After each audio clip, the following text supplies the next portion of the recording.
রিজেন্টের শাহেদের বিরুদ্ধে প্রতারণার নানা অভিযোগ, করোনার ভুয়া পরীক্ষায় ৩ কোটি টাকা লোপাট, মিরপুরের শাখাও সিলগালা। মানুষের অসচেতনতার পাশাপাশি প্রাতিষ্ঠানিক দুর্নীতি ও করোনা সংক্রমণ বৃদ্ধির কারণ বলছেন জনস্বাস্থ্য বিশেষজ্ঞরা। জমির দামের উপর নতুন করে 15% ভ্যাট, অর্থনৈতিক অঞ্চলে বিনিয়োগ করে বিপাকে ব্যবসায়ীরা। রংপুরে তিস্তার ভয়ঙ্কর রূপ, ভিটে মাটি হারিয়ে মানবেতর জীবনযাপন, টাঙ্গাইলের যমুনা গিলে খাচ্ছে গ্রামের পর গ্রাম। পাহাড়ি গ্রুপগুলোর লড়াই 3 বছরে প্রাণ গেছে 87 জনের, আধিপত্য বিস্তার আর চাঁদাবাজি সংঘাতের প্রধান কারণ। এবং লা লিগায় টিকে থাকার লড়াই জয় পেল বার্সেলোনা, সুয়ারেজের গোলে স্পানিওলকে হারালো 1-0 গোলে। রেইনবো অলরাউন্ডার এক্সটেরিয়র পেইন্ট, বাংলাদেশের আবহাওয়া উপযোগী একমাত্র পেইন্ট। স্বাগত নিউজ 24 সকাল 9টায় বিরতিহীন সংবাদে, সাথে আছে আমি গালিব ইবনে রিয়াজ। দেখছিলেন শিরোনাম, এবারে বিস্তারিত। রিজেন্টের কর্ণধার আলোচিত সমালোচিত মোহাম্মদ শাহেদ প্রতারণায় যেন পিএইচডি ডিগ্রিধারী। হাসপাতালের ভুয়া চিকিৎসায় নয়, কমপক্ষে 200 জন ঠিকাদার তার কাছে কয়েক কোটি টাকা পাওনা। সরকারের বড় বড় নির্মাণ প্রকল্পে তিনি বালি পাথর সাপ্লাই দিতেন, কিন্তু যাদের কাছ থেকে সেগুলো কিনতেন তাদের টাকা পরিশোধ করতেন না। টাকা চাইতে গেলে উল্টো শাহেদ বাহিনীর অত্যাচারের শিকার হতো। ভুক্তভোগীদের সাথে কথা বলে বিস্তারিত জানাচ্ছেন আশিকুর রহমান শ্রাবণ। বিশেষ ধরনের পতাকা উড়িয়ে সামনে পেছনে পুলিশি প্রোটোকল নিয়ে চলাফেরা করতেন মোহাম্মদ শাহেদ। লাল পতাকা ওড়াতেন রিজেন্ট হাসপাতালের নাম লিখে। একসময়ের বিএনপি নেতা আর হাল আমলে আওয়ামী লীগের সাথে তার ব্যাপক সখ্যতা। হাসপাতাল ব্যবসার আড়ালে শাহিদের বড় ব্যবসা ঠিকাদারি। জানা যায় সরকারের চলমান মেগা প্রকল্প থেকে শুরু করে ছোট বড় নানা নির্মাণে তিনি বড় মাপের পণ্য সাপ্লায়ার। মোহাম্মদ শাহেদের প্রতারণার ধরন খুব বুদ্ধিদীপ্ত। প্রথমে তিনি রিজেন্ট কেসিএস লিমিটেডের প্যাডে কার্যাদেশ দেন, যেখানে সবকিছুই ঠিকঠাক থাকে, কিন্তু মালপত্র ডেলিভারির পর থেকে আর টাকা দেওয়ার নাম নেই। টাকা চাইতে গেলে প্রাণনাশের হুমকি। 15,34,750 টাকা বাবু সাপ্লাই। কোথায় দিয়েছিলেন সাপ্লাই? এটা পদ্মায় পিস্তল ধরিয়া আমার মা বাপ তুলিয়া মনে করেন একটা গালি দিচ্ছে। আপনি বিশ্বাস করবেন না সাংবাদিক সাহেব, আমার চোখে দিয়া জল পানি পড়ছে।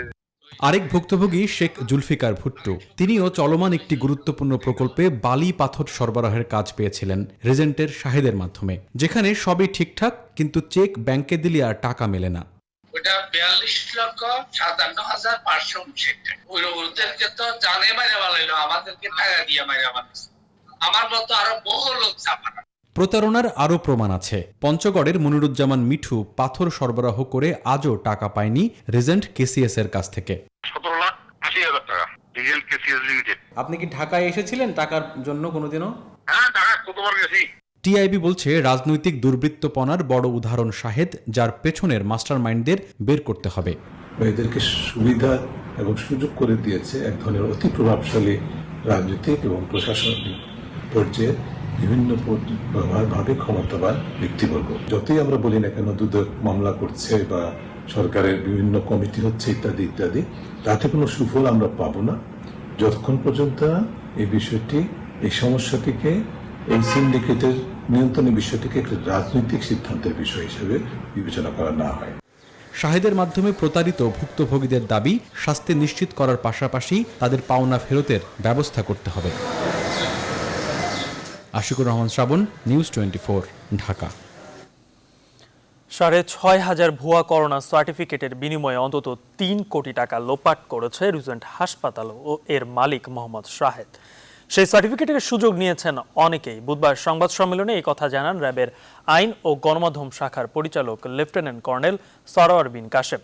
এদিকে র্যাবের করা মামলায় গ্রেপ্তার রিজেন্ট হাসপাতালের 8 কর্মকর্তা কর্মচারীর মধ্যে 7 জনকে রিমান্ডে পাঠিয়েছেন ঢাকা মহানগর হাকিম আদালত। বিস্তারিত তালুকদার বিপ্লবের প্রতিবেদনে। তদ্বির বাণিজ্য, অবৈধ ব্যবসা খাতির ছিল মন্ত্রী, আমলা, রাজনৈতিক ব্যক্তিদের সাথে।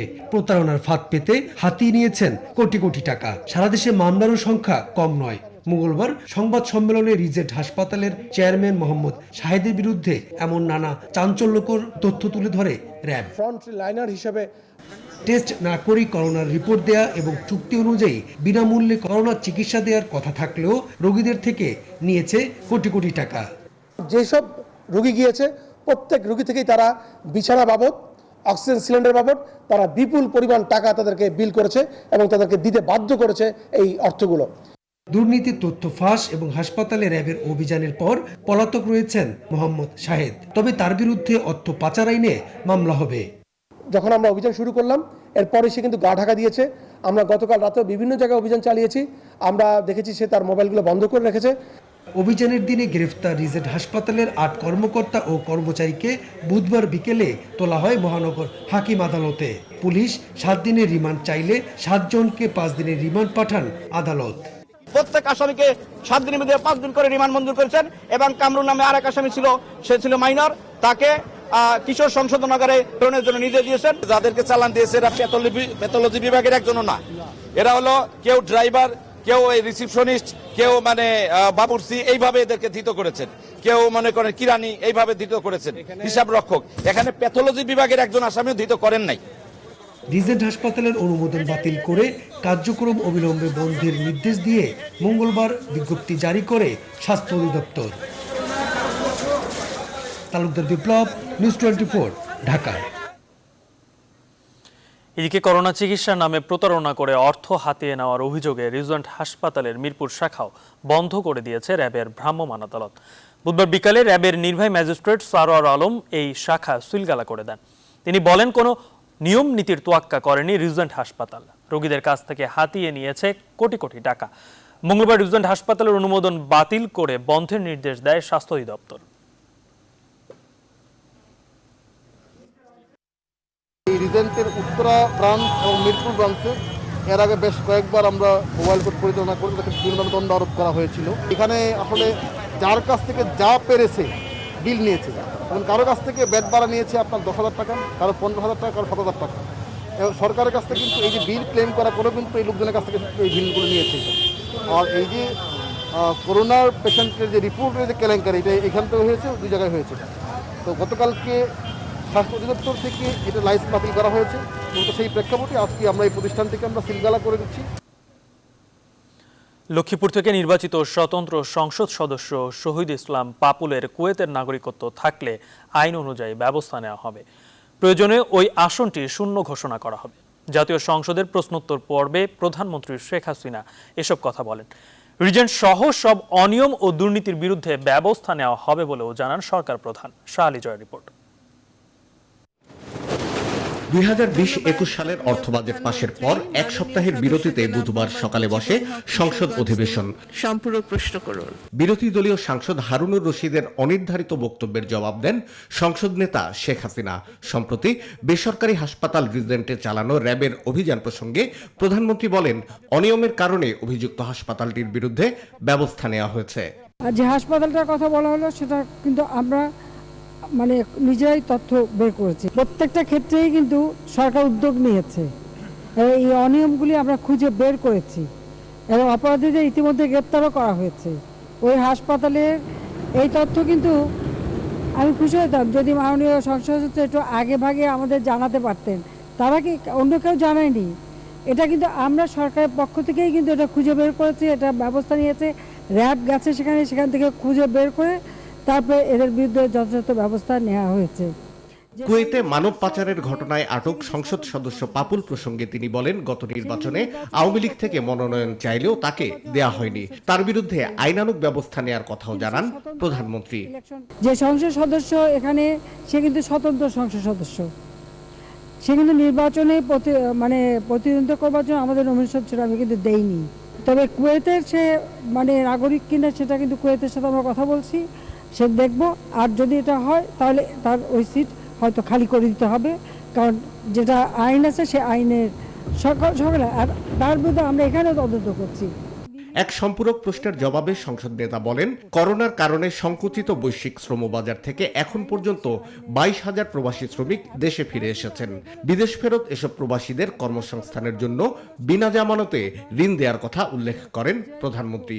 বলেন, এজন্য প্রবাসী কল্যাণ ব্যাংককে 500 কোটি টাকা দিয়েছে সরকার। শাহ আলী জয়, নিউজ 24, ঢাকা। মানুষের অসচেতনতা আর দায়িত্বশীলদের অবহেলায় নয়, সেই সাথে প্রাতিষ্ঠানিক দুর্নীতি ও অনিয়মের কারণে দেশে করোনা সংক্রমণ বাড়িয়েছে, এমনটাই বলছেন জনস্বাস্থ্য বিশেষজ্ঞরা। আর এমন বাস্তবতায় আজ দেশে করোনা শনাক্তের 4 মাস পূর্ণ হলো। করোনা ঠেকাতে গৃহীত পদক্ষেপের পাশাপাশি স্বাস্থ্য খাতের দুর্নীতি দমনেও সরকারকে কঠোর হওয়ার পরামর্শ দিয়েছে কোভিড জাতীয় কমিটি। রিশাদ হাসানের রিপোর্ট। করোনাকালে স্বাস্থ্য খাতের চরম দুর্নীতি দৃশ্যমান হয় চিকিৎসকদের নিম্নমানের মাস্ক, পিপি দেওয়ার ঘটনা সামনে এলে। নিম্নমানের সুরক্ষা সামগ্রীর কারণে ভাইরাসটিতে আক্রান্ত হন অনেক চিকিৎসক।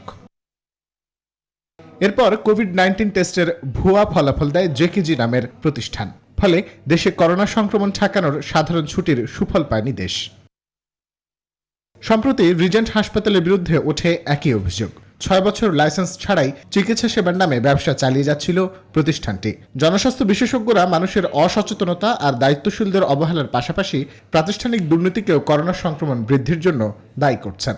মাস্ক কেলেঙ্কারি, নিম্নমানের পিপিই ক্রয় এবং কিট ক্রয় এবং সরবরাহে যে অনিয়ম আমরা দেখেছি, এটি কিন্তু করোনা সংক্রমণের কার্যক্রমকে, প্রতিরোধী কার্যক্রমকে ক্ষতিগ্রস্ত করেছে এবং এর ফলে করোনার বিস্তার কিন্তু আরও বেশি ঘটেছে।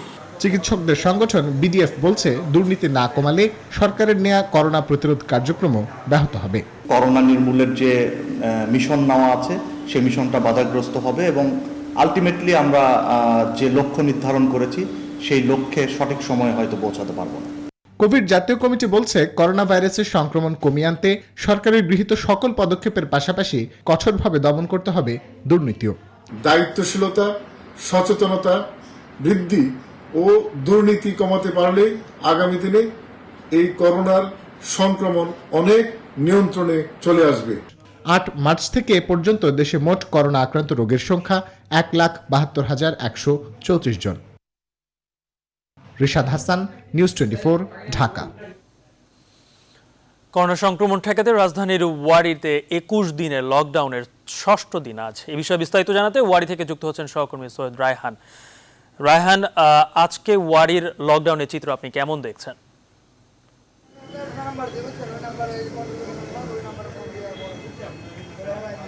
গালিব, আসলে আপনি যে বিষয়টি বলছিলেন যে লকডাউন শুরু হওয়ার পর থেকে ঢাকা দক্ষিণ সিটির 41 নং ওয়ার্ডের এই ওয়ারী এলাকায় আমরা আজকে 6ষ্ঠ দিনের মতো সরেজমিনে দেখতে এসেছি। সকাল থেকে এখানে ছিলাম। একটু যদি আপনাকে দেখাই যে আমরা রয়েছি মূলত ওয়ারীর যে প্রবেশদ্বারটি রয়েছে, যেখান থেকে বলা যায় যে লকডাউনের কারণে সবগুলো প্রবেশ পথ এবং বের হওয়া পথ কিন্তু বন্ধ করে দেওয়া হয়েছে।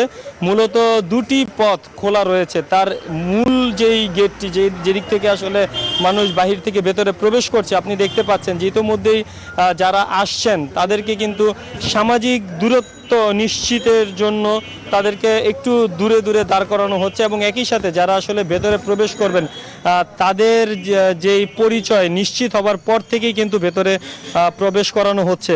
তো আপনি দেখতে পাচ্ছেন যে ইতোমধ্যে এখানে যারা আইন শৃঙ্খলা বাহিনীর সদস্যরা আছেন এবং ঢাকা দক্ষিণ সিটি কর্পোরেশনের 41 নং ওয়ার্ডের যারা আসলে ভলান্টিয়ার রয়েছেন তারাও কিন্তু এখানে কাজ করছেন। মূলত তাদের নাম পরিচয় নিশ্চিত হওয়ার পর থেকে তারা প্রবেশ করতে দিচ্ছেন। একটু জানতে চাবো, আপনি ভেতরে আসলে কি কারণে প্রবেশ করছেন? আমি যে প্যাসিফিক ফার্মাতে একটা ওষুধ কোম্পানিতে জব করি, এই জন্য ঢুকতে হচ্ছে। আচ্ছা, তো আপনার কাছে কি মনে হয় যে আজকে 6ষ্ঠ দিনের লকডাউন চলছে, এখানে পরিবেশটা কেমন? পরিবেশ সবই ঠিক আছে, মানে নিয়মকানুন মেনেই চলা হচ্ছে। একজন আসলে বলছিলেন তিনি ভেতরে চাকরি সূত্রে তিনি কিন্তু ভেতরে প্রবেশ করেন, প্রতিদিনই করেন। তো সেক্ষেত্রে আসলে তারা বলছেন যে অনেকটা নিয়ম কানুন মেনেই কিন্তু তারা আসলে ভেতরে প্রবেশ করছেন। আপনি দেখতে পাচ্ছেন যে সঠিকভাবে নাম তালিকা ভেরিফাই করেই কিন্তু ভেতরে প্রবেশ করতে দেয়া হচ্ছে। ইতোমধ্যেই অনেকেই লাইনে দাঁড়িয়েছেন এবং তারা ভেতরে প্রবেশ করছেন। তো আরেকজনের সাথে একটু কথা বলতে চাই। আপনার বাসা কোথায়? যাত্রাবাড়ি। আপনি যাত্রাবাড়িতে থাকেন। তো একটু জানতে চাবো, আপনি যাত্রাবাড়ি থেকে এখানে আসলেন, ফুল জীবাণুনাশক স্প্রে দিয়েই কি আপনি ভেতরে প্রবেশ করছেন? অবশ্যই জীবাণুনাশক দিয়ে পরিষ্কার করতেছে এবং আমার হাতে হ্যান্ড স্যানিটাইজার আছে, এ দিয়ে পরিষ্কার আমরা ঢুকতেছি। আচ্ছা, তো আপনার কাছে কি মনে হয় গেটে কি আসলে জীবাণুনাশক একটি বুথ থাকা দরকার ছিল, চেম্বার থাকা দরকার ছিল? অবশ্যই দরকার ছিল, দরকার ছিল, আমরা ভালো থাকতো। কি দরকার ছিল? যে একটা বুথ চালানো থাকলে মনে করেন যে আরো জীবাণুটা আরো হইতো। গালিব আসলে তিনি বলছিলেন যে প্রবেশদ্বারের যে মূল যে ফটকটি আমরা দেখছি এখানে কিন্তু কোনো জীবাণুনাশক বুথ কিংবা চেম্বার নেই।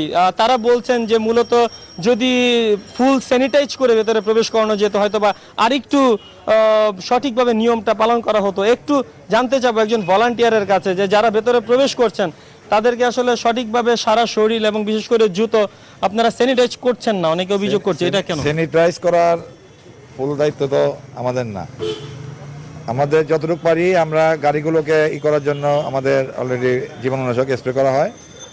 আর যারাই আসে প্রথম অবস্থায় বাসার থেকে আসে, এখানে যারা আছে তারা নিজেরা ওখানে গিয়ে ওদের অফিসে ঢুকেই ওরা স্যানিটাইজ যা আছে হ্যান্ড স্যানিটাইজার আমরা এখানেও রাখি হ্যান্ড স্যানিটাইজার, কিন্তু অনেকে ইউজ করে না। এখন এত লোকের মাধ্যমে তো আমাদের এটা ব্যবহার করা সম্ভব না। আসলে গালিব একজন বলছিলেন ভলান্টিয়ার যিনি এখানে দায়িত্ব পালন করছেন যে নিজ নিজ উদ্যোগে কিন্তু এই স্যানিটাইজের বিষয়টা অনেকটাই সেরে নিতে হবে এবং বিশেষ করে যারা ভেতরে প্রবেশ করছেন চাকরির তার গন্তব্যে যারা যাচ্ছেন সেখানে গিয়ে তারা বলছেন যে তারা সঠিকভাবে নিয়ম পালন করে মূলত তারা তাদের কার্যক্রম শুরু করছেন। তো এই ছিল রাজধানীর ওয়ারি থেকে আমার কাছে সার্বিক চিত্র। গালিব। রায়হান, আপনাকে ধন্যবাদ। দর্শক, রাজধানীর ওয়ারিতে যে 21 দিনের লকডাউন চলছে তার 6ষ্ঠ দিনের চিত্র জানাচ্ছিলেন সহকর্মী সৈয়দ রায়হান। চট্টগ্রামের করোনার রোগীদের এখন ভরসা 250 শয্যা বিশিষ্ট Chittagong city corporation isolation centre. করোনাকালে সরকারি বেসরকারি হাসপাতালগুলোতে চিকিৎসা না পাওয়ার অভিযোগ থাকলেও এই আইসোলেশন সেন্টারের সুনাম এরই মধ্যে ছড়িয়ে পড়েছে। বিনামূল্যে চিকিৎসা সেবা পেয়ে খুশি অসহায় ও দুস্থ রোগীরা। মেয়র বলছেন অল্প সময়ে চিকিৎসা সেবায় মানুষের আস্থা অর্জন করেছে এই আইসোলেশন সেন্টার। নয়ন বড়ুয়াজয়ের তথ্য চিত্রে ডেস্ক রিপোর্ট। চট্টগ্রাম সিটি কর্পোরেশনের 250 শয্যার এই আইসোলেশন সেন্টারে করোনা আক্রান্ত রোগীর পাশাপাশি চিকিৎসা নিচ্ছে উপসর্গযুক্ত রোগীরাও। ধনী গরিবের কোনো ভেদাভেদ না থাকায় এই সেন্টারে করোনা রোগীর সংখ্যা বেড়েই চলেছে। ভর্তি খুব সহজ, যে কেউ এখানে এসে সরাসরি ভর্তি হবে, ভর্তির কোনো জটিলতা নাই। আমাদের কথা হলো আগে রুগী ইনসাইডে যাবে, আগে অক্সিজেন শুরু হবে, ট্রিটমেন্ট শুরু হবে, ভর্তি তার নাম দাম ঠিকানাগুলি পরে। এখানকার চিকিৎসার সেবার মান ভালো হওয়ায় খুশি রোগী ও স্বজনরা। আজকে যতটুকু ভর্তি হয়ে যা ফিল করতেছি অতটা আশা করিনি। এখানের পরিবেশটা খুবই ভালো, যার কারণে আমার বন্ধুকে এখানে ভর্তি করানো হলো। এখানে আমার ছেলেকে ভর্তি করে আমি খুব খুশি। সিটি মেয়র বলছেন এই আইসোলেশন সেন্টারে বিনামূল্যে চিকিৎসা দেওয়া হচ্ছে যাতে গরিব ও অসহায় মানুষও সেবা নিতে পারে। তবে এই সেন্টারটিকে আধুনিক মানে গড়ে তোলার চেষ্টা অব্যাহত রয়েছে। আইসোলেশন সেন্টারে আমরা পর্যাপ্ত পরিমাণে অক্সিজেন সিলিন্ডার ব্যবস্থা রয়েছে, 50টি অক্সিজেন সিলিন্ডার আমাদের আছে। আমরা মনে করি একটা মানসম্পন্ন আইসোলেশন সেন্টার আমরা চট্টগ্রাম সিটি গভর্নমেন্ট পরিচালনা করছি। এটা আইসোলেশন সেন্টার নিয়ে কারো আর আহাজারি করতে হবে না। করোনা রোগীদের চিকিৎসায় প্রায় 2 কোটি টাকা ব্যয়ে আইসোলেশন সেন্টারটি গড়ে তুলেছে city corporation. Desk report, news 24। বাস্তবায়নাধীন সরকারি অর্থনৈতিক অঞ্চলে বিনিয়োগ করে বিপাকে ব্যবসায়ীরা। জমির দামের উপর নতুন করে 15% ভ্যাট যুক্ত করায় হতাশ তারা। একদিকে করোনা দুর্যোগ ও অন্যদিকে ঘন ঘন নীতি পরিবর্তনে বিনিয়োগে উৎসাহ হারাচ্ছেন তারা। এছাড়া কাঙ্ক্ষিত ব্যাংক ঋণ না পাওয়ায় সময় মতো প্রকল্প বাস্তবায়ন নিয়েও তৈরি হয়েছে অনিশ্চয়তা। সুলতান আহমেদ জানাচ্ছেন বিস্তারিত। স্বপ্ন 100টি অর্থনৈতিক অঞ্চল বাস্তবায়নের, যেখানে কর্মসংস্থান তৈরির লক্ষ্যমাত্রা 1 কোটি মানুষের। সরকারের আশা এর ফলে একদিকে বাড়বে বিনিয়োগ, কেটে যাবে কর্মসংস্থানের দুশ্চিন্তা। এখন পর্যন্ত দেশি বিদেশি বিনিয়োগকারীদের কাছ থেকে $20 বিলিয়ন বিনিয়োগ প্রস্তাবও পেয়েছে বাস্তবায়নকারী সংস্থা বেজা। তবে সরকারি অর্থনৈতিক অঞ্চলগুলোয় কাজ এগোচ্ছে অনেকটাই ধীর গতিতে। উৎসাহ নেই উদ্যোক্তাদের মাঝেও। যারা এরই মধ্যে জমি লিজ নিয়েছেন তারা রয়েছেন ভ্যাট দুশ্চিন্তায়। শুরুতে অবহিত না করলেও পরে 15% ভ্যাট যুক্ত করা হয় জমির দামের সাথে। এতে 1 কোটি টাকার জমিতে বাড়তি 15 লাখ টাকা গুনতে হবে উদ্যোক্তাদের। 35 থেকে 40 জনের উপরে বিনিয়োগকারী ইতিমধ্যে বিনিয়োগ করেছে। 3টি বাস্তব সমস্যা প্রতিবাহিত হচ্ছে। 1 নম্বর, হচ্ছে 15% লিজ ল্যান্ডের উপরে ভ্যাট। সমস্যা সমাধানে বারবার চেষ্টা করেও সুফল না পাওয়ায় শেষ পর্যন্ত প্রধানমন্ত্রীর কার্যালয় বরাবর চিঠি দিয়েছেন বিনিয়োগকারী ব্যবসায়ীরা।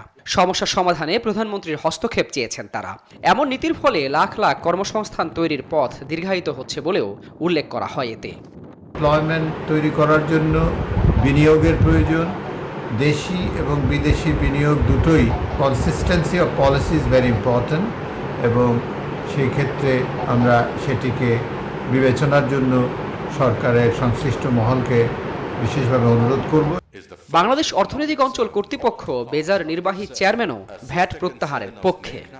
আমরা আশা করি খুব তাড়াতাড়ি এই বিষয়টা অ্যাড্রেস করা হবে, কারণ এখন বিনিয়োগ যে পরিস্থিতি তখন এবং এমপ্লয়মেন্টের যে পরিস্থিতি, আমাদের অনেক অনেক বেশি করে বিনিয়োগ দরকার, বিশেষ করে প্রাইভেট সেক্টরের ইনভেস্টমেন্ট, ফরেন ডিরেক্ট ইনভেস্টমেন্ট। এটি সমাধান হলে ব্যবসায়ীরা অল্প সময়ে উৎপাদনে যেতে পারবে বলেও মনে করেন সংশ্লিষ্টরা। সুলতান আহমেদ, নিউজ 24, ঢাকা। বুড়িগঙ্গায় মর্নিং বার্ড লঞ্চ ডুবির ঘটনায় ময়ূর 2 লঞ্চের মালিক মোসাদ্দেক সোয়াদকে গ্রেপ্তার করেছে নৌ পুলিশ। তিনি এই মামলার প্রধান আসামি। বুধবার দিনগত রাত 3টার দিকে রাজধানী থেকে তাকে গ্রেপ্তার করা হয়। এর আগে ময়ূর 2 লঞ্চের সুপারভাইজার আব্দুস সালামকে গ্রেপ্তার করেন নৌ পুলিশ। লঞ্চ দুর্ঘটনা কবলিত ML মর্নিং বার্ড নামে ওই যাত্রীবাহী লঞ্চ মুন্সিগঞ্জের কাঠপট্টি থেকে সদরঘাটের দিকে আসছিল। শ্যামবাজারের কাছে বুড়িগঙ্গায় ময়ূর 2 নামে আরেকটি বড় লঞ্চের ধাক্কায় সেটি ডুবে যায়। দুর্ঘটনায় 33 জনের মৃত্যু হয়। এই ঘটনায় গত 30 জুন সদরঘাট নৌ পুলিশের SI শামসুল আলম বাদী হয়ে ঢাকা দক্ষিণ কেরানীগঞ্জ থানায় একটি মামলা দায়ের করেন।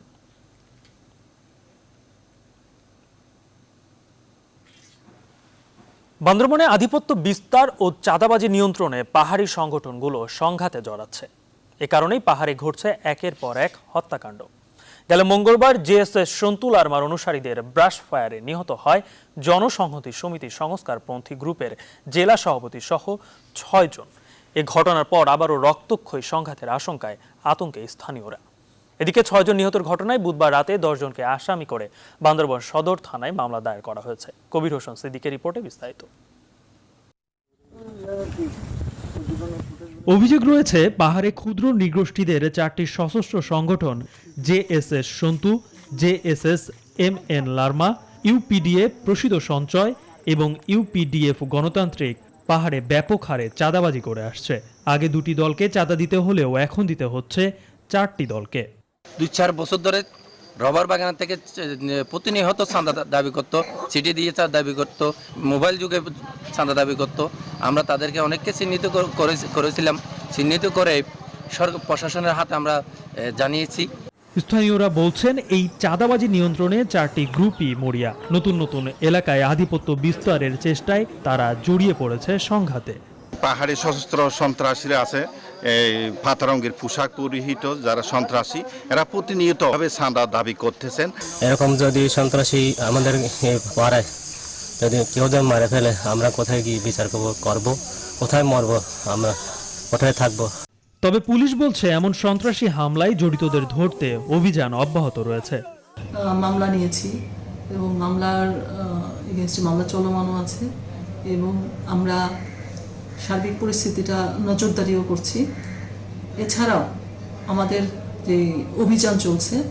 গেল 3 বছরে 3 পার্বত্য জেলায় পাহাড়ি সন্ত্রাসী গ্রুপগুলোর আধিপত্য বিস্তারের লড়াইয়ে নিহত হয়েছেন 87 জন। এর মধ্যে বান্দরবনে গেল 2 বছরে নিহত হয়েছেন 14 জন। Desk report, news 24। রংপুরে তিস্তার ভাঙন অব্যাহত রয়েছে। গেল 10 দিনের ভাঙনে নদীগর্ভে বিলীন হয়েছে পীরগাছা উপজেলার ছাওলা ইউনিয়নের হাগুরিয়া ও গাবুড়া গ্রামের বসতবাড়ি ও ফসলি জমি। ভিটেমাটি হারিয়ে পরিবার পরিজন নিয়ে মানবেতর জীবনযাপন করছে ভাঙন কবলিতরা।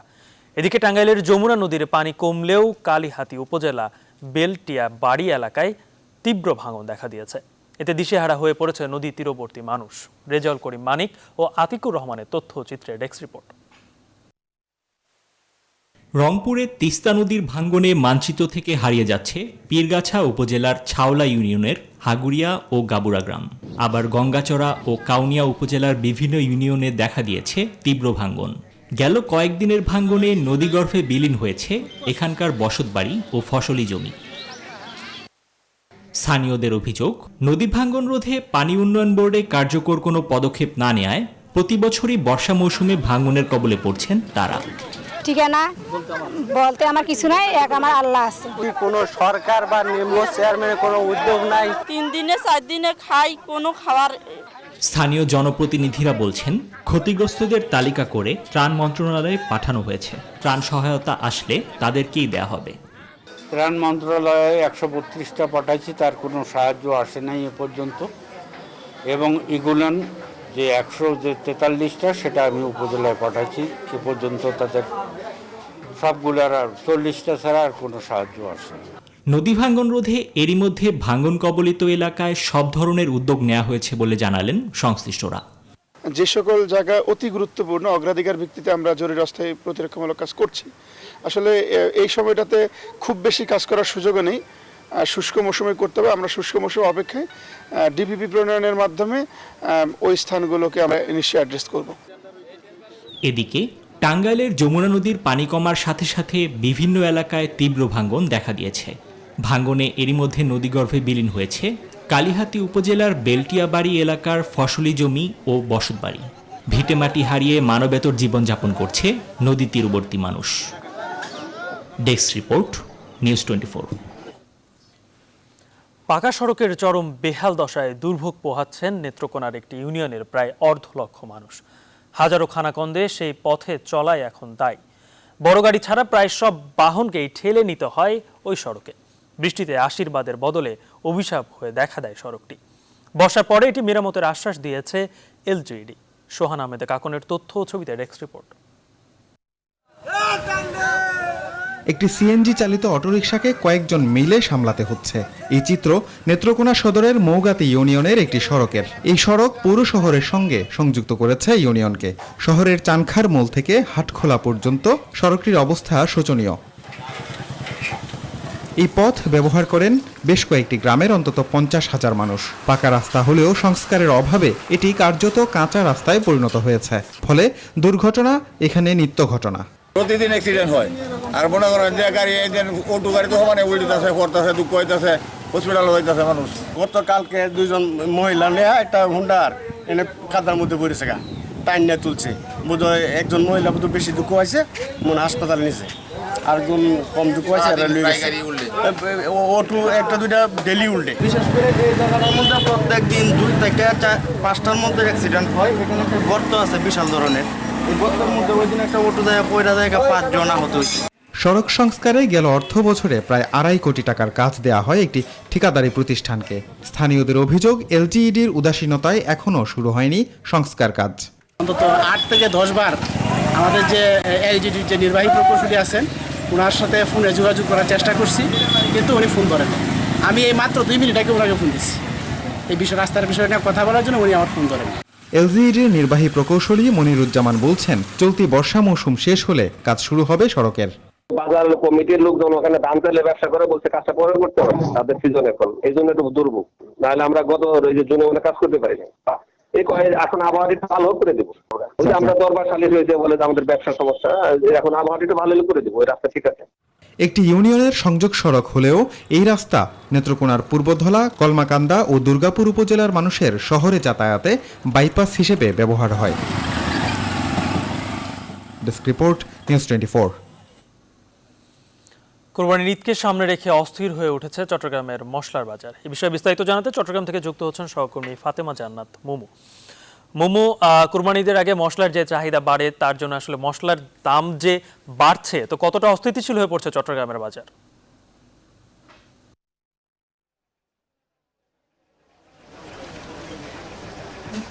ধন্যবাদ গালিব। আমি আছি এখন চট্টগ্রামের খাতুনগঞ্জ এলাকায়। যেহেতু সামনেই কোরবানির ঈদ, আর কোরবানির ঈদ আসলেই কিন্তু অনেকটা অস্থির হয়ে ওঠে মশলার বাজার। এবং আমরা এসে যে জিনিসটা এখানে দেখতে পেয়েছি, এখানকার যারা ব্যবসায়ী আছেন তারা কিন্তু এই মশলার বিষয়ে কিন্তু সঠিক কোনো তথ্য দিতে নারাজ। তারা বলছেন এইসব বিষয়গুলো নিয়ে এখন তারা কথা বলতে পারবেন না, এই ধরনের কথা বলেছেন। আপনাকে যদি একটু ক্যামেরার চোখে দেখাতে চাই, আমরা কিন্তু সাধারণ ভুক্তভোগীর সাথে কথা বলেছি যে আগের তুলনায় কিন্তু দ্বিগুণ মশলা বিক্রি হচ্ছে। এখানে আদা বিক্রি হচ্ছে, আদা 100 থেকে 150 টাকা পর্যন্ত, এলাচ 3000 থেকে 4000 টাকা, দারচিনি 400 থেকে 500 টাকা বিক্রি হচ্ছে এবং জিরা কেটে বিক্রি হচ্ছে 280 টাকার মধ্যে, আর দারচিনি আছে 800 টাকার মধ্যে, মরিচ প্রায় 300 টাকা পর্যন্ত বিক্রি হচ্ছে। এবং একটা গ্রুপ এখানে কাজ করছে, তারা বলছেন যে এই মশলার যে অস্থিরতা বাজার সে বিষয়ে কিন্তু তারা কথা বলবে না।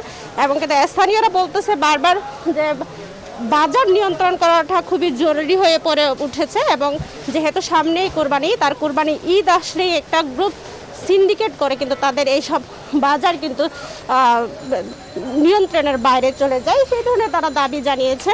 আপনি দেখতে পাচ্ছেন এখানে অনেক মশলার পসরা কিন্তু আমরা দেখতে পাচ্ছি, কারণ চট্টগ্রামের খাতুনগঞ্জ থেকে পুরো জেলার সবখানে কিন্তু এই মশলাগুলো কিন্তু পাইকারি পাঠানো হয় এবং সেই জন্য এখানে সবচেয়ে বেশি ভিড় থাকে, চাহিদাও কিন্তু বেশি থাকে। এখানে যেহেতু সকালবেলায় বৃষ্টি হচ্ছে, এরপরও কিন্তু অনেক মানুষের ভিড় কিন্তু আমরা দেখতে পাচ্ছি। এখানে সবাই মশলার জন্য কিন্তু লাইন ধরে দাঁড়িয়ে আছে। এখানে অনেক আছেন, তাদের সাথে একটু কথা বলতে চাই। মশলা নিয়েছেন আপনারা? নিশ্চয় নিব। বলো, খুব চাহিদা আছে। আর এখন তো কোরবানি ঈদ, সবাই তো মশলা নিয়ে মানে দৌড়াদৌড়ি করতেছে, হলুদ, মরিচ, এলাচ, লং ওগুলো নিয়ে তো চাহিদা। এখন তো ব্যবসায়ীদের ওইটা নিয়ে মানে কাজ করতে হচ্ছে। দোকানদাররা এখান থেকে পাইকারি, এখান থেকে নিয়ে আমরা বিক্রি করতেছি। এখান থেকে খুচরা নিয়ে আপনারা ব্যবসা করেন, তাই না? আগে কেমন নিয়েছিলেন, দাম কেমন পেয়েছেন, এখন কেমন দাম? এখন আগের থেকে এখন রেটটা মোটামুটি ঠিক ছিল। আগে তো এলাচ ছিল 4000 টাকা, এখন তো ওরকম নাই, এখন 3000 টাকা, 250 টাকা ওই ধরনের এলাচ। আর লং হয়েছে আপনার 700 টাকা, 650 টাকা, বিভিন্ন কোয়ালিটি নিয়ে রেট আর কি। ধন্যবাদ আপনাকে। গালিব শুনছিলেন, তিনি বলছিলেন তারা হচ্ছেন খুচরা ব্যবসায়ী। এই খাতুনগঞ্জ থেকে তারা কিন্তু এই মশলাগুলো কিন্তু তারা সংগ্রহ করে থাকেন এবং তারা খুচরা বিক্রি করেন। আর তাদের একটা অভিযোগ ছিল যে যখন পাইকারিরা সবচেয়ে বেশি দাম দিয়ে বিক্রি করে, ঠিক তখনই তাদেরকে খুচরাও কিন্তু দাম দিয়ে বিক্রি করতে হয়। আর যেহেতু সামনে কোরবানির ঈদ, এই বাজার নিয়ন্ত্রণ করা খুবই গুরুত্বপূর্ণ হয়ে দাঁড়িয়েছে বলে তাদের দাবি। বাজার যেন নিয়ন্ত্রণ করে এবং মানুষের চাহিদা মতো যেন বাজার সংগ্রহ করতে পারে, সে বিষয়ে একটা দাবি উঠেছে। চট্টগ্রাম থেকেই ছিল আমার কাছে সর্বশেষ তথ্য। ফিরে যাচ্ছি স্টুডিওতে। গলিব, মোমো, আপনাকে ধন্যবাদ। দর্শক, কোরবানি থেকে সামনে রেখে মশলার বাজার অস্থিতিশীল হয়ে উঠছে, তার সর্বশেষ জানাচ্ছিলেন ফাতেমা জান্নাত মোমো।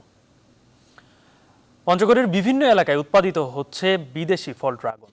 অনেকে শখের বশে ড্রাগন ফল চাষ করে সাফল্য পেয়ে এখন বাণিজ্যিকভাবে চাষ শুরু করেছেন। চলতি মৌসুমে ড্রাগনের বাগানগুলোতে প্রচুর ফল হয়েছে। ড্রাগন চাষ প্রসারের লক্ষ্যে কৃষকদের সব ধরনের সহায়তা করছে স্থানীয় কৃষি বিভাগ। সরকার হায়দারের তথ্যচিত্রে ডেস্ক রিপোর্ট। পঞ্চগড়ে চা ও কমলার পর এবার ড্রাগন ফল উৎপাদন করে সাফল্য পেয়েছেন কৃষকরা। ধান ও অন্যান্য ফল আবাদের চেয়ে ড্রাগন ফল চাষে খরচ কম এবং উৎপাদন বেশি হওয়ায় বিদেশি এই ফল চাষে আগ্রহী হয়ে উঠেছেন অনেকে।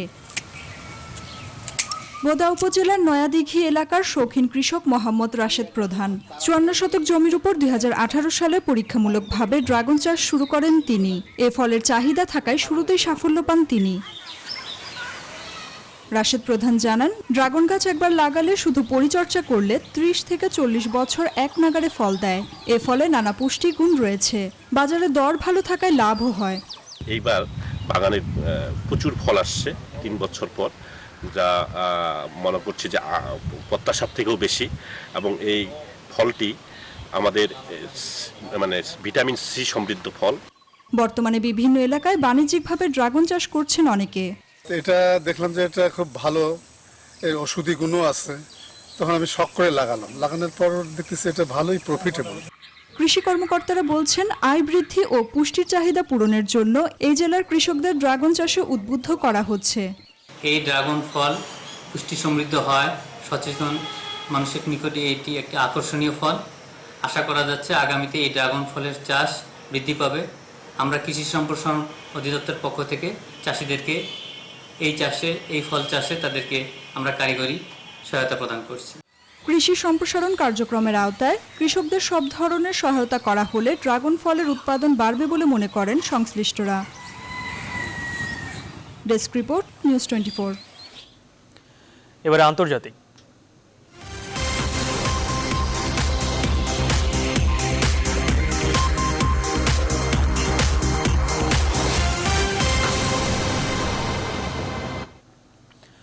বিশ্বজুড়ে করোনায় মৃত্যু আর সংক্রমণ বাড়ছে। গেল 24 ঘন্টায় আরও 2,11,000 মানুষ নতুন করে আক্রান্ত হয়েছে। প্রাণহানি প্রায় 5,500। এসব ঘটনায় বিশ্বে কোভিড-19 মোট মৃতের সংখ্যা 5,51,000 ছাড়িয়েছে।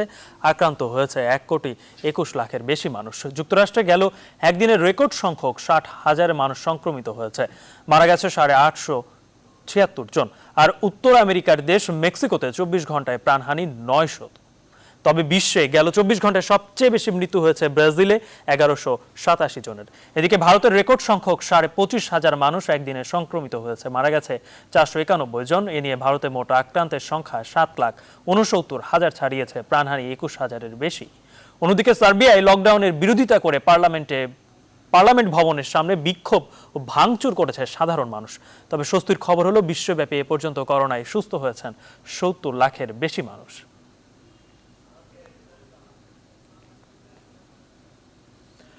বছরের এই মৌসুমটা ইউরোপে অনেকটাই নাতিশীতোষ্ণ, আর সে কারণে প্রচুর পরিমাণে ফুল ফুটেছে ইতালির ক্যাসোলুসিও প্রদেশে।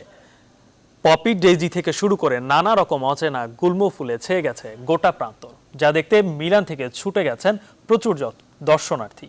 আরো জানাচ্ছেন নাহিদ জিহান।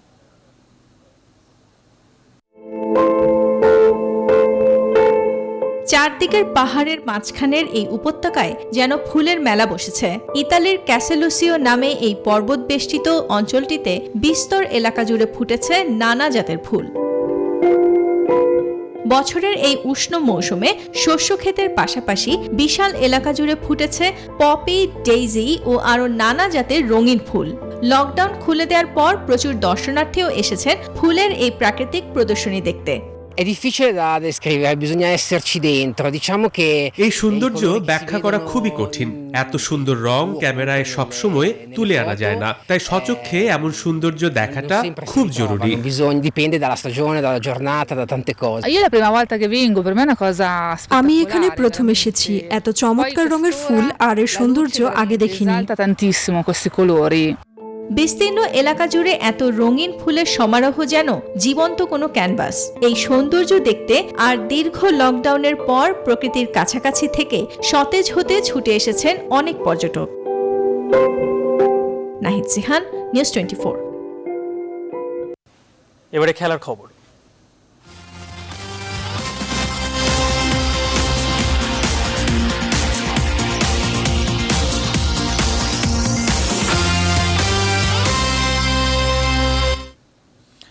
শিরোপা রেসে টিকে থাকতে হলে জয়ের বিকল্প ছিল না বার্সেলোনার সামনে। লা লিগায় স্পানিওলের বিপক্ষে 1-0 গোলের জয় পেয়েছে কিকে সেতিয়ানের দল। এই জয় রিয়াল মাদ্রিদের সঙ্গে পয়েন্টের ব্যবধান 1 পয়েন্টে নামিয়ে এনেছে কাতালানরা।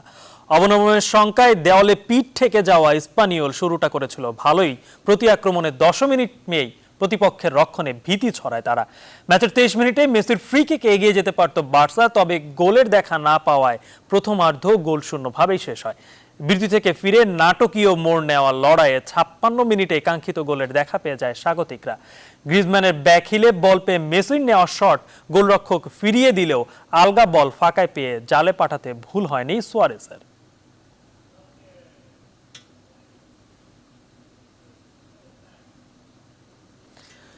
জীবনের শেষ দিনগুলো কাটিয়েছেন শুধুই পরিবারের সদস্যদের সঙ্গে। ব্যক্তি জীবনের নানা কষ্ট নিয়ে নীরব অভিমানেই চলে গেলেন প্লেব্যাক সম্রাট এন্ড্রু কিশোর। বন্ধু সহকর্মী কারোর সঙ্গেই দেখা করেননি। চিকিৎসার জন্য বিক্রি করে দিয়েছিলেন শখের ফ্ল্যাটটিও। রাজশাহী থেকে বিস্তারিত কাজী সাহেদের প্রতিবেদনে।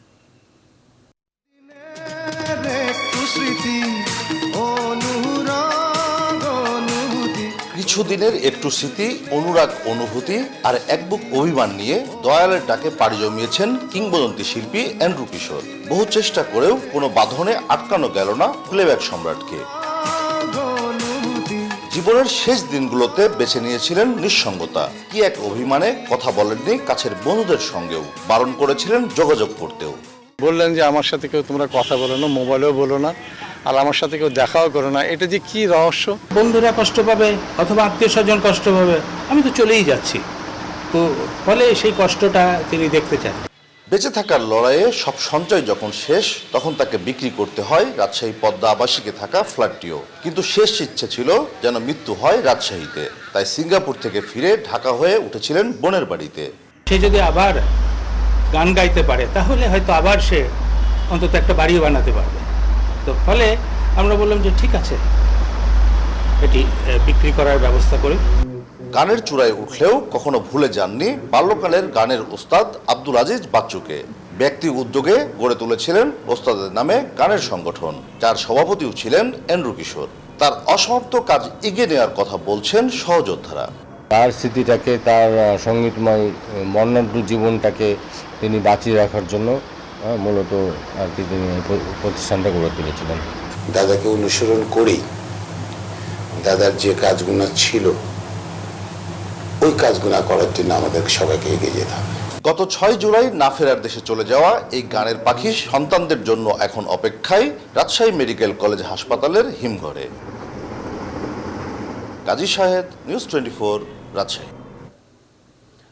প্রকাশিত হলো সুশান্ত সিং রাজপুত অভিনীত শেষ সিনেমা দিল বেচারা ট্রেলার, যা মাত্র একদিনে ইউটিউবের সবচেয়ে জনপ্রিয় ট্রেলারের শিরোপা অর্জন করেছে। পিছনে ফেলেছে অ্যাডভেঞ্চার্স অ্যান্ড গেমকেও। মুকেশ ছাবড়া পরিচালিত সুশান্তের শেষ ছবিও জীবন, অনুভূতি, মৃত্যু আর প্রেমের গল্প। বিস্তারিত জানাচ্ছেন ফাতেমা কাউসার। বলিউড অভিনেতা সুশান্ত সিং রাজপুতের চলে যাওয়ার 3 সপ্তাহের মাথায় প্রকাশ পেল দিল বেচারা ট্রেলার। সুশান্তকে হারিয়ে যখন শোকাহত তার ভক্তরা, এমন সময় তার সিনেমা ট্রেলার অশ্রুসিক্ত করেছে সবাইকে। ট্রেলারে প্রাণবন্ত সুশান্ত নজর কেড়েছে ভক্তদের। দর্শক যেন সুশান্তের জীবনের ছায়ায় খুঁজে পেয়েছে সেখানে। লেখক জন গ্রিনের the fault in our star বই থেকে অনুপ্রাণিত হয়ে এই মুভি বানানো হয়েছে। এ এক নিখাত ভালোবাসার গল্প, যেখানে ম্যানি চরিত্রে সুশান্ত এবং কিজি চরিত্রে দেখা যাবে সঞ্জনাকে। एक था राजा, एक थी रानी, दोनों मर गए, खत्म कहानी। पर ये कहानी अधूरी, इसे पूरा वो राजा और रानी करते हैं। মুক্তি 24 ঘন্টার মধ্যেই জনপ্রিয় ট্রেলারে পরিণত হয়েছে এটি। পেছনে ফেলেছে অনেক আলোচিত সিনেমার ট্রেলারকে। সুশান্তের সাবেক প্রেমিকা প্রীতি শ্যানন সহ বহু তারকা ট্রেলারটি সামাজিক যোগাযোগ মাধ্যমে শেয়ার করেছেন। जन्म कब लेना है और मरना कब है हम डिसाइड नहीं कर सकते, पर कैसे जीना है वो हम डिसाइड कर सकते हैं। सारी किसी बात কিজি ম্যানের নিঃশর্ত ভালোবাসার গল্প দেখতে অপেক্ষা করতে হবে আরো কিছুদিন। 24 July OTT platform Disney plus হটস্টারে মুক্তি পাবে দিল বেচারা। मैं तुम्हारी गर्लफ्रेंड नहीं, अभी नहीं है, कभी नहीं, कभी नहीं। चल झूठी। ফাতেমা কাউসার, নিউজ 24। শেষ করব বিরতিহীন সংবাদ, যাবার আগে শিরোনামগুলো আরেকবার। রিজেন্টের শাহেদের বিরুদ্ধে প্রতারণার নানা অভিযোগ, করোনার ভুয়া পরীক্ষায় 3 কোটি টাকা লোপাট, মিরপুরের শাখা সিলগালা। মানুষের অসচেতনতার পাশাপাশি প্রাতিষ্ঠানিক দুর্নীতিও করোনা সংক্রমণ বৃদ্ধির কারণ বলছেন জনস্বাস্থ্য বিশেষজ্ঞরা। জমির দামের উপর নতুন করে 15% ভ্যাট, অর্থনৈতিক অঞ্চলে বিনিয়োগ করে বিপাকে ব্যবসায়ীরা। রংপুরে তিস্তার ভয়ঙ্কর রূপ, ভিটেমাটি হারিয়ে মানবেতর জীবনযাপন, টাঙ্গাইলের যমুনা গিলে খাচ্ছে গ্রামের পর গ্রাম। পাহাড়ি গ্রুপগুলোর লড়াইয়ে 3 বছরে প্রাণ গেছে 87 জনের, আধিপত্য বিস্তার আর চাঁদাবাজি সংঘাতের প্রধান কারণ। এবং লা লিগায় টিকে থাকার লড়াইয়ে জয় পেল বার্সেলোনা, সুয়ারেজের গোলে স্পানিওলকে হারালো 1-0 গোলে।